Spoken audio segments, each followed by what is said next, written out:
Ал енді мына ата дәстүр салты бойынша нәрестенің қырқынан шығару рәсімін бастаймыз.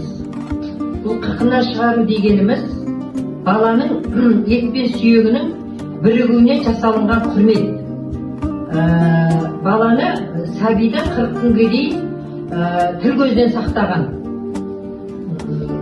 Бұл қырқынан шығару дегеніміз баланы 40 қасық суға сүрген баланы. 40 қасық суға күміс білезік салған. Өйткені күміс жүзіп, күміс білезік дегеніміз ол тазалықтың белгісі. Бұл қырқынан шығару дегеніміз баланың 40 күннен кейін шашын алу, тырнағын алу.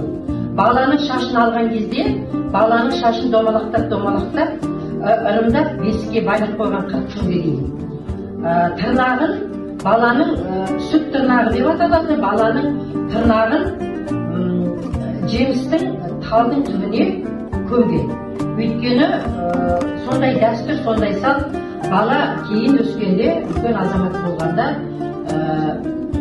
ұрпағы өссін, ұрпағы кеңейсін деген мақсатта, ұрпағы көбейсін деген мақсатта талдың түбіне көмген. Нәрестені 40 күн бойы бір күн сабынды суға, бір күн тұзды суға түсірген. Өйткені сабынды су баланың терісінің микробын алып отырған, ал тұзды су баланың тез жетілуіне себепкер болады. О бала кейін сәби өскенде жаралы, жарақат алса, сәби кезінде тұзды суға көп түсірсе, жарақаты тез жазылуына себепкер болады. Нәрестемізге 40 тілегімізді айтып, 40 қасық суға шомылдырайық.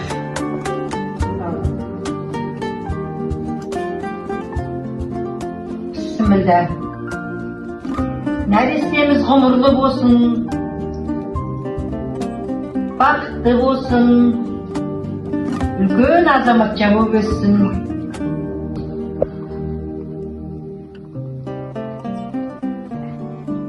Ақылды болсын, жомарт болсын, мейірімді болсын, ұлағатты болсын. нәрестеміз үлкен азамат болсын, салиқалы болсын, халқының қалауы болсын. Ең мықты жігіт, ауылымыздың мықты жігіті болсын. Әмин.